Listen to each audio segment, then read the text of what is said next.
falando com o meu marido e falando, né, sobre eu quero chegar, porque eles nasceram no mesmo dia, então ele fala, eu quero chegar aos 102 anos. Aí depois o pastor Cantor falou comigo assim, falou assim, mas aí mais tempo eu vou ficar longe de Jesus, né? Se eu voltar para lá, se eu ficar até 102 anos, é mais tempo que eu estou distante lá da glória, então deixa eu ir antes, que eu já vou na frente, desfrutando da presença do Pai. Então, que bênção se a gente tiver sempre esse entendimento. Se eu viver, eu vivo para a glória de Deus. Mas se eu morrer, eu vou estar nos braços do Pai, eu vou estar na glória de Deus. Entendeu a diferença? Aqui, viva para a glória, mas lá você vai estar na glória com o Pai. Que coisa maravilhosa. Nós vamos abrir a nossa Bíblia no livro de Gênesis, no capítulo 1,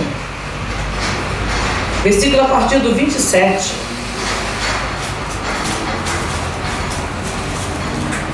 Tem um detalhe ainda. Quem está aqui não quer ir para lá porque não conhece. Quando chega lá, não quer voltar. Com certeza. Gênesis 1, 27. E criou Deus o homem à sua imagem, a imagem de Deus o criou, macho e fêmea os criou. E Deus os abençoou, e Deus lhes disse: frutificai e multiplicai-vos e enchei a terra, e sujeitai-a, e dominai sobre os peixes do mar, e sobre as aves do céu, e sobre todo o animal que se move sobre a terra. Oh Deus santo, Deus maravilhoso, nós queremos, ó Pai amado, entender esta palavra, Senhor. Uma palavra que conhecemos tão bem, um versículo que conhecemos tão bem, sabemos falá-lo de cor, mas precisamos entender, ó Pai, qual é a revelação que esta palavra nos traz, qual é a grandeza que isso pode trazer, ó Pai, ao nosso entendimento, aos nossos corações. Nos ajuda nesta noite, Senhor, nos dá entendimento, nos dá capacidade, para que possamos estar sempre no centro da Tua vontade, para que possamos estar sempre no centro do Teu querer, Senhor. Seja, ó Deus maravilhoso, oh Pai querido, sejam, Senhor, os nossos corações ligados a Ti, Senhor, em espírito, num só espírito. Jesus, Ele fala, eu quero que Ele seja um em mim, assim como eu e o Pai somos um. Meu Deus, que nós possamos atingir, Senhor, esse grau de comunhão contigo, para compreender todas as coisas, para perpetrar as coisas mais profundas do Espírito, Senhor. Nos ajuda, meu Deus, nos dá esse entendimento, nos dá essa capacidade, nos dá, ó Pai querido, esta orientação, Senhor, para que em momento algum venhamos nos afastar, Senhor, dos Teus preceitos e das Tuas leis. Nós estamos orando e colocando todas estas coisas diante do Teu altar, em nome de Jesus Cristo de Nazaré, em nome de Jesus. Amém. E graças a Deus. Irmãos, podem sentar. Aleluia.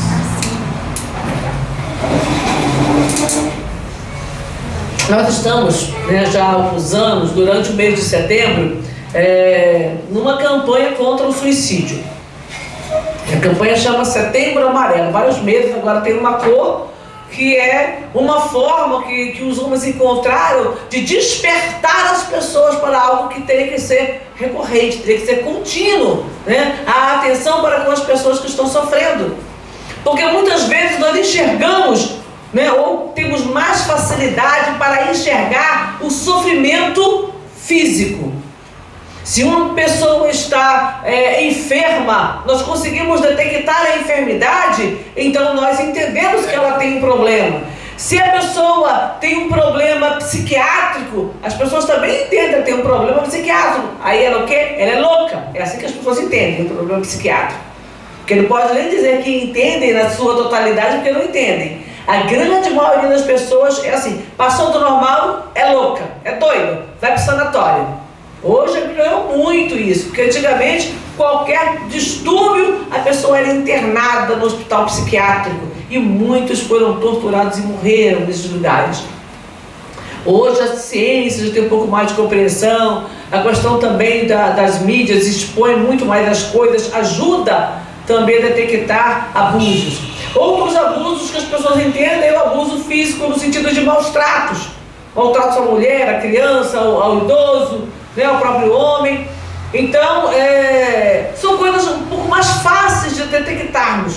Você vê uma pessoa chegar no trabalho machucada, uma criança chegar machucada na escola, opa, está acontecendo alguma coisa. Ah, não, eu bati o rosto, mas daqui a pouco ela bateu o braço, daqui a pouco ela sai com a perna mancando. Peraí, alguma coisa errada tem. Então são coisas mais fáceis de detectar. Porém, quando os problemas deles são de ordem emocional, é muito mais complexo. Né? As pessoas muitas vezes não entendem, aí já começam a achar que é preguiça, que é desânimo, que a pessoa não tem, ela é desmotivada. Então surge uma série de situações e a pessoa que já é vítima, ela já se torna vítima de uma discriminação. Porque as pessoas olham e falam, não, fulano não quer nada com nada, fulano não quer nada da vida. Eu conversando uma vez com uma mulher que estava passando por um problema grave de depressão, já tomando remédios fortes, e ela falou, pastor, eu não consigo ter ânimo para fazer nada, para levantar da cama, e o meu marido só me esculacha, você é uma preguiçosa, você é uma poca, é uma relaxada. E ela, pastor, eu nunca fui assim, agora que isso começou. Mas e aí para o outro entender a situação? Então nem todos têm entendimento. Isso também acontece no inverso. Homem já também tem de pessoa, o homem que está com depressão e a mulher não entende, né? Então é muito difícil, porque é alguma coisa que você não consegue enxergar. Você não percebe porque você não vê. Nós temos a dificuldade de compreender aquilo que nós não vemos, aquilo que não é perceptível aos olhos.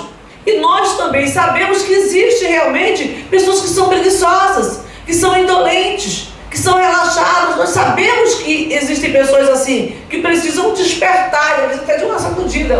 Não vai deixar as coisas desse jeito. Tenha ânimo, vamos.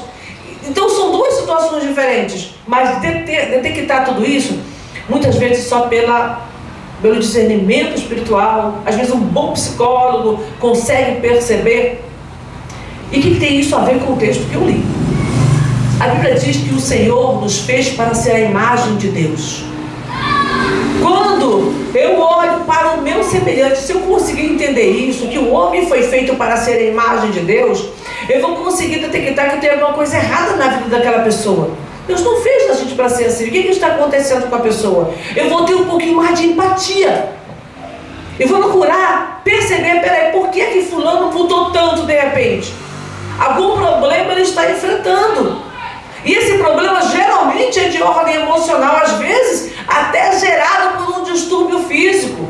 Um problema da tireoide, um problema de estresse, um problema de anemia, deixa a pessoa sem ânimo, sem forças para fazer as coisas. Até um problema físico pode vir a gerar um outro problema mais grave se não for bem cuidado. Então o que nós, igreja do Senhor, podemos fazer nessas situações? Aprender a olhar com os olhos do Senhor. Observar se a pessoa ela está bem. Ela está, o meu irmão dentro da igreja, ele está exalando o perfume de Cristo, ele está transmitindo a imagem de Deus aqui na terra. Se não está, por que não está? Não é aquele porquê de, será que fulano tem pecado? Será que fulano desanimou? Fulano, acho que ele já está apostatando da fé, porque ele já nem vem na igreja, está desanimado. Então tem duas formas de você olhar para o problema. Tem a forma crítica, discriminatória, quando você discrimina a pessoa, você olha e você já julga, né? Tá igual outras coisas que a gente vê por aí, já olhou, já julgou, já condenou e já deu a sentença. Vou excluí-la do meu ciclo de amizade.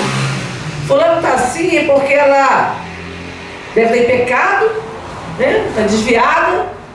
Eu não quero mais saber de coisa com fulano, que fulano não é mais espiritual. E aí já se afasta da pessoa, e aquela pessoa que precisava ser abraçada, ela é escorraçada. E isso dentro da casa de Deus. Não estou nem falando lá do mundo, estou falando dentro da casa de Deus. Eu estou falando para crente. Então veja bem, ter o discernimento, ter o entendimento dessas coisas também faz com que você tenha necessidade de ser uma pessoa mais espiritual. Se eu falo dessa maneira, se eu julgo dessa maneira, eu estou mostrando o quê? Que essa pessoa está com problema e que eu também estou com problema. Porque eu estou agindo de uma forma desumana. Eu não estou agindo como uma cristã, eu não estou agindo como uma serva de Deus que está aqui para apoiar o próximo, para amar o próximo como amo a mim mesma. Ah, fulano faltou na igreja. Deve estar lá vendo novela, assistindo o jogo. Está lá fazendo, deve ter que ir para uma festa, deve estar lá de preguicinha na cama. Porque tem gente que faz isso, tá bom. Mas antes de julgar, vamos conversar. Minha irmã, eu senti sua falta na igreja, está tudo bem contigo? Você não precisa ficar perguntando, xeretando a vida da pessoa, não. Eu quero só saber se está tudo bem contigo. Você não precisa entrar em detalhes da sua vida. Está tudo bem com você? Está tudo bem. Então tá bom, mãe, amém. A irmã teve algum imprevisto, não veio. Mas aí passou a segunda semana, passou a terceira semana. Peraí, alguma coisa está acontecendo. E aí, às vezes, a gente tem que orar ao Senhor, tanto para que Deus faça uma obra na vida da pessoa, quanto para nos dar sabedoria, para nos aproximarmos. Porque também não é uma coisa fácil. Eu sou pastor, eu sei disso. Às vezes você tenta se aproximar da pessoa, mas a pessoa está arredia por algum problema, por alguma situação, e você não consegue se aproximar da pessoa. Então você tem que orar pela pessoa e por você, para que Deus te dê sabedoria, entendimento, revelação, para que você saiba como se aproximar daquela pessoa. Eu me lembro de Eliseu, quando o filho daquela mulher morre, e Eliseu fala com o seu moço, ele fala assim: olha, o coração dela está angustiado, e o Senhor não me revelou. Eliseu foi um grande profeta de Deus. Tem aqui na Bíblia 14 milagres dele registrados. O dobro de Elias, tem 7 de Elias e tem 14 de Eliseu. A gente fala assim, poxa, mas então ele fez mais milagres. Não, é o que está registrado, tá, irmãos? É o que ficou registrado aqui para a memória desses homens de Deus. Então Eliseu, ele falou: o meu coração, não foi revelado ao meu coração o que essa mulher está passando. E aí ele teve que ir até a casa da mulher e descobrir que o filho da mulher tinha morrido. E orar, e buscar, e pedir ao Senhor misericórdia para que o filho dela despertasse e voltasse à vida. E ele aí entregou, entregou o filho àquela mulher. Então, vai ter horas que Deus não vai te revelar. E aí você vai ter que ir, chegar junto, se aproximar, descobrir e ver como ajudar. Ele ficou sozinho no quarto com aquele menino, orando ao Senhor para que Deus tivesse misericórdia e restaurasse a vida do menino. Então, a situação não é tão simples, mas ela é possível. Enxergar a dor da pessoa, sermos menos críticos. Nós somos muito críticos. As pessoas falam com muita maldade. Uma pessoa está passando por uma situação e as pessoas são muito maldosas para reclamar, para murmurar, para culpar. Não sabe o que aconteceu e a situação, eu me lembro de uma vez, eu estava na igreja, ainda 20 e poucos anos, era solteira, estava trabalhando, e aconteceu uma situação.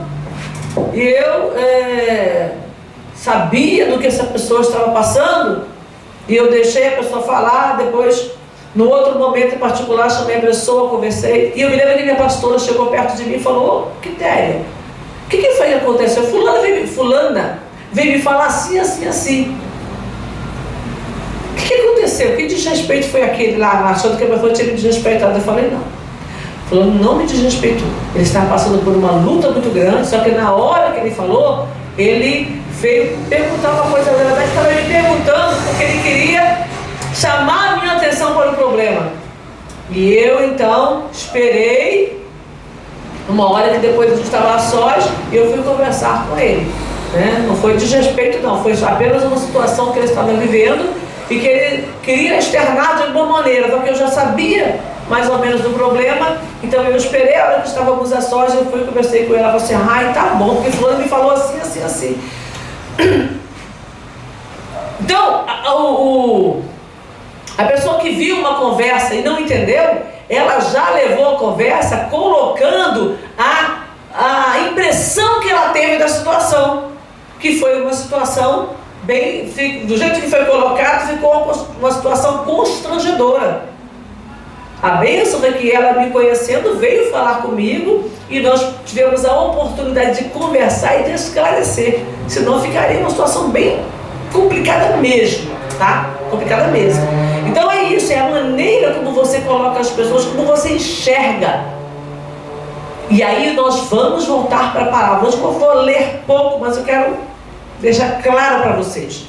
Jesus diz o seguinte: se os teus olhos forem bons, todo o teu corpo terá luz.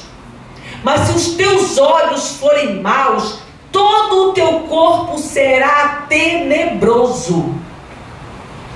Entendeu? Se os teus olhos forem bons, o teu corpo terá luz. Por quê? Porque você vai enxergar da maneira que Deus quer que você enxergue. Você vai enxergar além do que os olhos humanos podem ver, porque você vai enxergar com os olhos espirituais. Mas se os teus olhos forem maus, o teu corpo vai ser tenebroso, porque você vai fazer julgamentos errados, você vai ser uma pessoa que vai discriminar com muita facilidade, você vai ser uma pessoa que não vai ter a menor empatia com o teu próximo, com a dor do teu próximo. E isso faz de você, muitas vezes, um mensageiro de Satanás. Tanto para levar fofoca, para levar intriga, quanto também para agir de forma impiedosa para com o teu próximo. Porque se eu fiz um julgamento errado, se eu entendi errado uma situação, eu vou agir da maneira que eu acho que aquela pessoa deva ser tratada. Então eu vou tratar mal uma pessoa que precisava de um abraço, que precisava de um ombro amigo, que precisava de uma mão para sustentar. A pessoa já está no sufoco, aí você vem e é usado pelo diabo para destruir. Para destruir quem? Um semelhante seu, que foi criado para ser a imagem conforme a semelhança de Deus. Preste atenção, quando Deus cria o homem, o primeiro homem, Ele cria o homem para ser a imagem conforme a semelhança de Deus. E desse homem, desse primeiro homem, Adão, todos descendem. Todos nós somos descendentes de Adão. Então todos nós fomos feitos para ser a imagem conforme a semelhança de Deus. Alguns se desviaram. Uns vão voltar para a presença do Pai. Alguns velhinhos. Nós já vimos pessoas de 60, 70 anos. Minha mãe se converteu com 60. Né? Já batizamos pessoas aqui mais idosas. Não importa. Outros vão se converter no leito de morte, como foi o meu cunhado durante tantos anos. Minha sogra pregando, os irmãos dele pregando, mas ele foi se converter no leito. Já lá no hospital ele ficou uma semana vivo e ainda foi usado por Deus. Pregou para os médicos, para as enfermeiras, para o pessoal da limpeza, todo mundo que entrava no quarto era evangelizado. Então lá no leito de morte ele se converteu. Então tem muita gente ainda para se converter, para ser resgatada. Tem muita gente ainda precisando conhecer o amor de Deus, precisando compreender aquilo que Deus tem para fazer. E nós, a nossa missão não é julgar e condenar, isso aí é com Deus. É muitas vezes poder estender a mão para não vermos o nosso próximo e para o túmulo precocemente por ter desistido da vida. Amém? Vamos ficar mais atentos um pouquinho, porque as coisas, irmãos, elas tendem a piorar.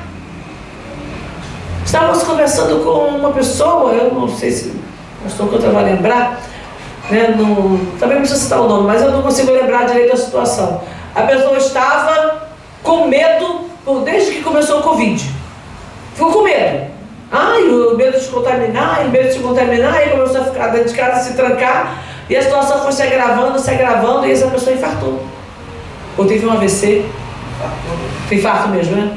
Infartou. 3 vezes, parece. 3 meses fechado dentro de casa, mas o desespero foi tão grande que ele infartou. Então, quantas pessoas, eu não lembro, ele morreu ou está vivo? Oi? Faleceu, né? Então, veja bem, faleceu, morreu. É porque ele me falou ontem rapidamente, mas eu não estava lembrando direito. Morreu de medo. Literalmente, a gente pode falar, esse aí morreu de medo. A gente fala, estou morrendo de medo. Esse literalmente morreu de medo. Ele simplesmente infartou. Tão preocupado, agora lembrei que foi. Tão preocupado, tão assustado que ele estava, que ele morreu de medo. Então, o dele foi, vamos dizer assim, uma causa meio que natural, porque o infarto veio e ele morreu. Mas e quantos acabam por dar cabo da própria vida porque não suportam mais viver aquela situação? Então, pensa comigo, nós estamos, talvez, né, segundo muitos pastores já estão analisando fatos e tal, talvez, vamos colocar assim, eu gosto de colocar o talvez, não gosto de ser alarmista, mas a gente também tem que ser realista. No princípio das dores. Muita coisa está acontecendo de forma totalmente nova. Tem muita coisa que está se repetindo. Terremotos, guerra, fome, sempre teve. Peste, sempre teve. Mas elas estão ganhando uma proporção cada vez maior e estão se unindo. Né? É muito incêndio, é muito terremoto, é muita coisa, tudo junto. Então, vamos colocar que nós estejamos no princípio das dores. O que eu vou entender? A Bíblia diz que naqueles dias serão dias tão tenebrosos que, se não fossem abreviados, nenhuma carne se salvaria. O que eu entendo? A situação vai piorar e vai piorar muito aqui na Terra. E isso eu posso falar sem a menor dúvida, porque é o que está escrito. A situação vai piorar e vai piorar muito.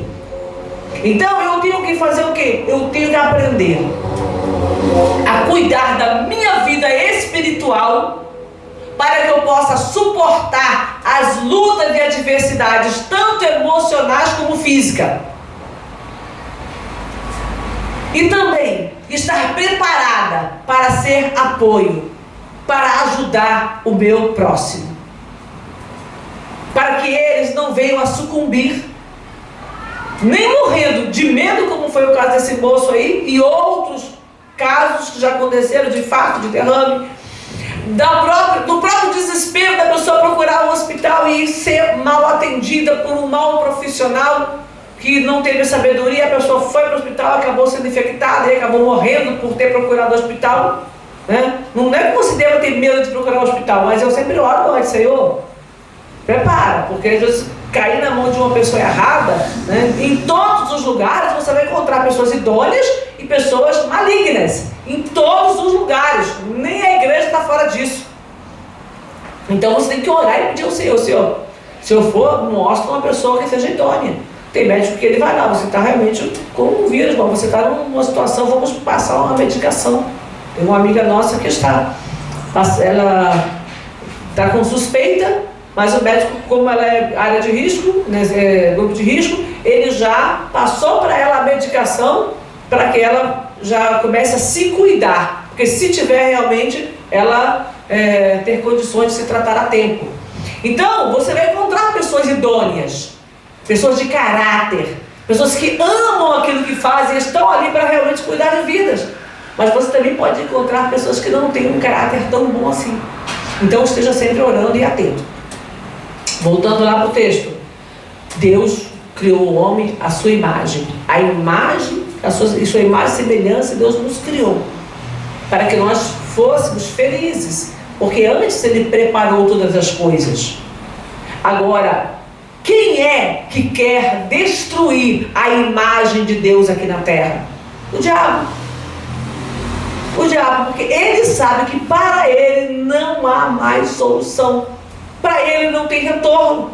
Então o que ele puder destruir de seres humanos, ele vai destruir. E muitas vezes usando a boca de um servo de Deus que não vigia, Está dentro da igreja, mas não vigia, tem palavras de maldição, de intriga, de fofoca, não tem misericórdia do outro. Ah, mas ele também fez comigo, problema dele. Se ele fez contigo, problema é dele, não é teu. Ou não deveria ser seu. Porque às vezes a pessoa lançou uma palavra contra a tua vida, você se irou tanto com aquela pessoa, que você acabou arrumando um problema com a pessoa. Então o problema passou a ser seu também, porque você entrou no mesmo espírito daquela pessoa. E para você ser destruído junto, isso aqui. Então vamos estar atentos, vamos cuidar um pouquinho mais da nossa vida espiritual, para que nós tenhamos a capacidade de cuidar da vida do outro, para que nós possamos ser misericordiosos de verdade, e aprender a enxergar no nosso próximo um ser que foi criado para ser a imagem conforme a semelhança do nosso Deus. Evangelho de João, capítulo 10, quando fala acerca do bom pastor, Jesus está falando acerca de si mesmo, tá? Eu sou o bom pastor. Ele está dizendo que ele é o pastor, versículo 11. Eu sou o bom pastor dá a vida pelas ovelhas, mas o mercenário que não é pastor e de quem não são as ovelhas, vê vir o lobo e deixa as ovelhas e foge, e o lobo as arrebata e dispersa. O mercenário foge porque mercenário não tem cuidado das ovelhas. Então Jesus, ele está falando dele mesmo como bom pastor, está falando aqui também de homens que são usados pelo maligno. Nós sempre usamos essa passagem já direto, né? O diabo é que quer matar, roubar e destruir, e Jesus veio para dar vida e vida com abundância. Só que o diabo usa pessoas, ele usa homens, e vamos colocar aqui num sentido mais amplo, homens e mulheres, para destruir a vida das ovelhas. Então que eu não seja, que você não seja um destruidor, que nós possamos ser aquele que acrescenta, aquele que tem sempre uma palavra, aquele que tem sempre uma palavra de encorajamento, de ânimo, aquele que tem sempre uma palavra de vida. Mas um detalhe, para que você tenha uma palavra de vida para dar para o teu próximo, você precisa ter a palavra. Amém? Amém. Você tem que ter a palavra de vida. Ela tem que estar aqui, no teu coração. João 10:10. O que diz aí João 10:10? O ladrão não vem senão a roubar, a matar e a destruir. Eu vim para que tenham vida e a tenham com abundância. Então, o que Jesus quer? O que ele está falando aqui claramente, sem rodeios? Que ele quer que o homem tenha vida abundante. Mas o diabo está aí para destruir, usando as pessoas mercenárias, pessoas que não estão nem aí para o próximo, querem cuidar apenas da sua vida, ver o que podem lucrar. E que nós não sejamos essas pessoas, que nós sejamos usados pelo nosso sumo pastor, pelo bom pastor, que dá a vida por nós. Então que eu seja um instrumento, aonde eu estiver com as pessoas com quem eu tiver contato, sejam elas boas ou ruins, elas vão saber que tiveram contato com uma serva de Deus. As pessoas precisam saber, eu estou em contato com uma serva de Deus, eu fiz tanto, mas ela não me pagou segundo a minha maldade, ela foi idônea até o final. É isso que Deus quer de nós. Nós nunca podemos imaginar a possibilidade de ser usados por Deus para magoar o coração de uma pessoa a tal ponto que ela desista da vida. Tá? Nós não podemos pensar na possibilidade. Não estou falando daquele que é do inferno e que faz tudo errado. Presta atenção. E depois diz assim, não, foi por causa de fulano. Tem gente que é assim, né? Tem gente que é do inferno. Ela faz a pronto e ainda joga a culpa no outro. Aí é outro problema, uma outra coisa à parte. Estou até abrindo os olhos, não estou me referindo a esse tipo de pessoa, não estou me referindo a esse tipo de situação, mas eu estou referindo ao sentido quando nós realmente damos a brecha, quando nós realmente nos permitimos usar pelo maligno.